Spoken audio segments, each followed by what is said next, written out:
乡亲啊，继续来看9天民俗技艺团一年一度的宽岛比赛，参加的21个选手轮流扛着8公斤重的三太子的新红啊，伫28天内挑战环台湾岛。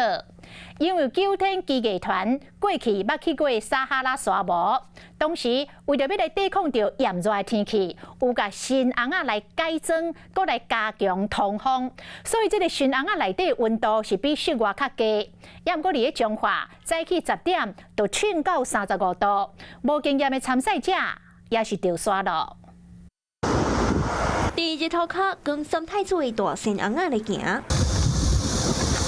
无到10分钟，都爱换人接手，因为大新红啊有8公斤重。7月时早起7点，中华温度达到35度，有人着刷。但是比较呼吸不太顺畅，然后应该经过休困嘛无较好，只好赶紧上医护车。这是9天民俗技艺团一年一摆环台比赛，三组总共21个人，要跟大新红啊第28天内挑战环台。擦防晒，然后戴帽子跟眼镜，就有防晒，然后就固定大概2个小时的步子。虽然做好各种的准备，也是有人着刷。今是大新红啊内底受热，也毋过实际测试，大新红啊内底大概是29度到34度，比室外较凉。里面比较凉啊。里面比较凉，怎么说？这边会太阳直接晒啊。对啊，里面至少有一个遮蔽。9天讲，因为去过沙漠了后，都有将大新红啊改装，加强通风。也毋过规工行落来，也是真考验讲的人的意志。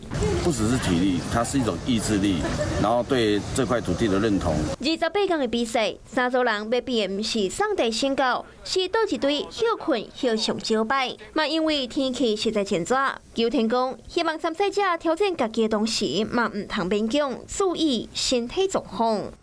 Hello， 我是蒋欣梅。想要抢先掌握最及时的新闻资讯吗？赶快订阅、按赞、开启小铃铛，锁定华视新闻 YouTube。